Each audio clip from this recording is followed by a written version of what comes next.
ತಪ್ಪು ಮಾಡಿದ್ರೆ ಖಂಡಿತ ನಿಮ್ಗೆ ಪಾಪ ಸುತ್ತಕೊಳ್ಳೋದು ಗ್ಯಾರಂಟಿ. ನೀವು ಸಾಯೋವರೆಗೂ ಅದಿರುತ್ತೆ.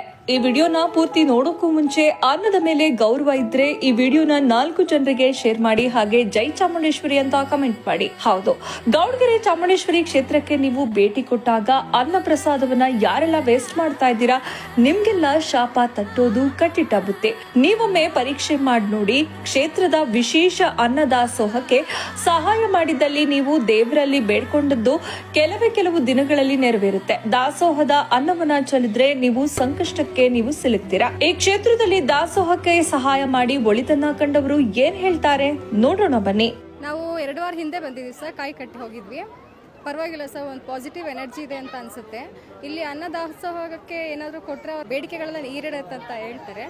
ಹಾಗಾಗಿ ಇಲ್ಲಿ ತುಂಬ ವೇಸ್ಟು ಮಾಡ್ತಾ ಇದ್ದಾರೆ. ಅದನ್ನು ಮಾಡಬೇಡಿ ಅಂತ ಹೇಳ್ತೀನಿ ಸರ್ ಅಷ್ಟೇ. ಒಳ್ಳೇದಾಗಿರೋದ್ರಿಂದನೇ ನಾವು ಹುಡ್ಕೊಂಡು ಬಂದಿರೋದು.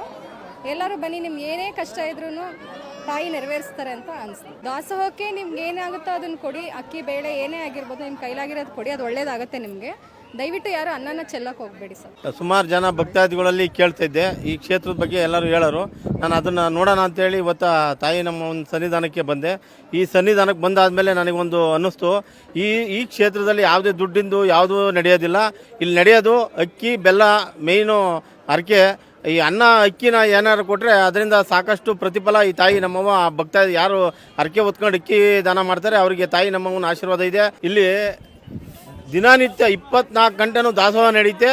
ಇಂಥ ಪುಣ್ಯಕ್ಷೇತ್ರ ನಮ್ಮ ಕರ್ನಾಟಕದಲ್ಲಿ, ಅದು ಚನ್ನಪಟ್ಟಣದಲ್ಲಿದೆ. ಇಂಥ ಕ್ಷೇತ್ರಗಳು ಅತಿ ಹೆಚ್ಚಾಗಿ ಆಗಬೇಕು. ಆದರೆ ಈ ತಾಯಿ ನಮ್ಮವ್ವನ ಆಶೀರ್ವಾದದಿಂದಲೇ ಏನೋ ಈ ಮಲ್ಲೇಶ್ ಗುರೂಜಿಯವರ ಒಂದು ನೇತೃತ್ವದಲ್ಲಿ ಇವತ್ತು ಅವರ ಬೆಂಬಲಿಗರು ಸಾಕಷ್ಟು ಎಷ್ಟೇ ಜನ ಭಕ್ತಾದಿಗಳು ಬಂದರು ಅವರಿಗೆಲ್ಲರಿಗೂ ಸಂಪೂರ್ಣವಾಗಿ ದಾಸೋಹನ ವ್ಯವಸ್ಥೆ ಮಾಡಿದ್ದಾರೆ. ದಯಮಾಡಿ ಭಕ್ತಾದಿಗಳಲ್ಲಿ ಎಲ್ಲರಲ್ಲೂ ಒಂದು ವಿನಂತಿ ಮಾಡ್ತೀನಿ, ಯಾರೂ ಕೂಡ ದಾಸೋಹಕ್ಕೆ ಹೋದಾಗ ಅನ್ನನ ವೇಸ್ಟ್ ಮಾಡಬೇಡಿ. ಯಾಕೆಂದರೆ ಒಂದು ತುತ್ತು ಅನ್ನನೂ ಪ್ರತಿಯೊಬ್ಬ ಎಷ್ಟೋ ಜನ ಲಕ್ಷಾಂತರ ಜನ ಅನ್ನ ಇಲ್ದಲೆ ಸಾಯ್ತಾರೆ. ಒಂದು ತುತ್ತು ಅನ್ನಕ್ಕೂ ಬೆಲೆ ಇದೆ. ಅದು ಭಕ್ತಾದಿಗಳು ಕೊಡ್ತಾರೆ. ಇದಕ್ಕೆ ತಾಯಿ ಒಳ್ಳೇದು ಮಾಡಲಿ, 4 ಜನಕ್ಕೆ ಹಸ್ತರಿಗೆ ಅನ್ನ ಹಾಕಲಿ ಅಂತೇಳಿ ಭಕ್ತಾದಿಗಳು ಕೊಡ್ತಾರೆ. ಆ ಅನ್ನನ ಯಾವುದೇ ಕಾರಣಕ್ಕೂ ಭಕ್ತಾದಿಗಳು ವೇಸ್ಟ್ ಮಾಡಬಾರ್ದು.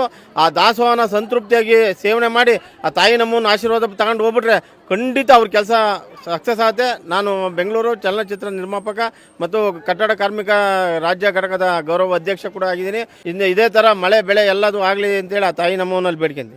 ನಮಗೆ ಒಂದು ಕಷ್ಟ ಒಳ್ಳೆಯದಾಗಿದೆ. ದಾಸೋಹಕ್ಕೆ ಅಕ್ಕಿ ಕೊಡ್ತೀವಿ ಅಂತ ಹೇಳಿದ್ದು ಕೊಟ್ಟಿದ್ದೀವಿ. ಆದ್ದರಿಂದ ನಮಗೆ ಒಳ್ಳೆಯದಾಗಿದೆ. ಎಷ್ಟು ಬೇಕೋ ಅಷ್ಟು ಹಾಕ್ಸ್ಕೊಂಡು ಊಟ ಮಾಡಬೇಕು ಅಂತ ನಾನು ಕೇಳ್ಕೊತೀನಿ ಸರ್. ವೇಸ್ಟ್ ಮಾಡೋದ್ರಿಂದ ಅದು ಬೇರೆಯವ್ರಿಗೂ ಕೂಡ ಯುಟಿಲೈಸ್ ಆಗುತ್ತೆ. ನಮಗೇನು ಅವಶ್ಯಕತೆ ಇದೆ ಅಷ್ಟು ಹಾಕ್ಸ್ಕೊಂಡು ಮಾಡಿದ್ರೆ ಅದು ಅನುಕೂಲ ಸರ್. ಸಂಪಾದನೆ ಮಾಡುವಂಥ ಹಣದಲ್ಲಿ ಒಂದು ಭಾಗ ಅಷ್ಟಾದರೂ ಇಲ್ಲಿ ಬೇಳೆ ಅಕ್ಕಿ ಧಾನ್ಯಗಳಿಗೆ ಸಹಾಯ ಮಾಡಿದ್ರೆ ಇಲ್ಲಿ ಬರುವಂಥ ಎಷ್ಟೋ ಜನ ಭಕ್ತಾದಿಗಳು ಉಪಯೋಗ ಆಗುತ್ತೆ ಸರ್. ಈಗ ಅಮ್ಮವ್ರು ಹೇಳಿದ್ರು, ನಮ್ಮ ತಾಯಿಯವರು ಒಂದು ಇಲ್ಲಿಗೆ ದೇವಸ್ಥಾನಕ್ಕೆ ಹೋಗೋಣ, ನಾನೊಂದು ಅರ್ಕೆ ಮಾಡ್ಕೊಂಡಿದ್ದೀನಿ, ಬೋರ್ ಹಾಕ್ಸ್ಬೇಕು ಅಂತ ಹೇಳಿದ್ರು. ಅದರಂತೆ ಮೊನ್ನೆ ಅಂದರೆ ನಾವು ಶನಿವಾರ ಒಂದು ಬೋರ್ ಹಾಕ್ಸಿದ್ವಿ. ತುಂಬ ನೀರು ಚೆನ್ನಾಗಿ ಬಂತು. ಅದರಂತೆ ನಾವು ಇವತ್ತು ದರ್ಶನ ಮಾಡ್ಕೊಂಡು ಹೋಗೋದಾ ಅಂತೇಳಿ ಬಂದಿದ್ವಿ. ನಮಗೆ ತಾಯಿಯವ್ರಿಗೆ ಅದನ್ನು ಫೋಟೋ ಯಾರೋ ಶೇರ್ ಮಾಡಿದ್ರಂತೆ ವಾಟ್ಸಪ್ಪಲ್ಲಿ. ಅದು ನೋಡಿ ನಮ್ಮ ತಾಯಿಯವರು ಅಲ್ಲಿ ಹರಕೆ ಹೊತ್ಕೊಂಡ್ರಂತೆ. ಅದರಂತೆ ನಾವು ಇಲ್ಲಿ ಬಂದು ದರ್ಶನಕ್ಕೆ ಬಂದಿದ್ದೀವಿ. ಇವತ್ತು ತುಂಬ ಒಳ್ಳೆಯದಾಗಿದೆ ನಮಗೆ. ಅದೇ ಇಲ್ಲಿ ಅಕ್ಕಿ ಮತ್ತು ಉಪ್ಪು ಬೆಲ್ಲಗಳನ್ನ ಇಲ್ಲಿ ಕೊಟ್ಟರೆ ತುಂಬ ಒಳ್ಳೆಯದು ಅಂತ ಕೇಳ್ಪಟ್ಟಿದ್ವಿ. ಅದರಿಂದ ಯಾವುದೇ ಎಲ್ಲ ಕಷ್ಟಗಳೆಲ್ಲ ನಿವಾರಣೆ ಆಗುತ್ತೆ ಅಂತ ಕೇಳ್ಪಟ್ಟಿದ್ವಿ. ತುಂಬ ಸಂತೋಷ ಆಗ್ತಾಯಿದೆ. ಅದರಿಂದ ತುಂಬಾ ಬೇಜಾರಾಗುತ್ತೆ. ಯಾರು ಕೂಡ ಅದು ಪ್ರಸಾದಗಳನ್ನ ವೇಸ್ಟ್ ಮಾಡಬಾರ್ದು. ಅವ್ರಿಗೆ ಅವಶ್ಯಕತೆ ಎಷ್ಟಿದೆ ಅಷ್ಟನ್ನು ಅವರು ಬಡಿಸ್ಕೊಂಡು ಊಟ ಮಾಡಬೇಕು. ತುಂಬ ಇವತ್ತು ಕಷ್ಟ ಅನ್ನಕ್ಕೋಸ್ಕರ. ಅದರಿಂದ ಯಾರೂ ಕೂಡ ಅನ್ನನ ಎಲ್ಲೇ ಆಗಲಿ ವೇಸ್ಟ್ ಮಾಡಬಾರ್ದು ಅನ್ನೋದು ನಮ್ಮ ಅನಿಸಿಕೆ.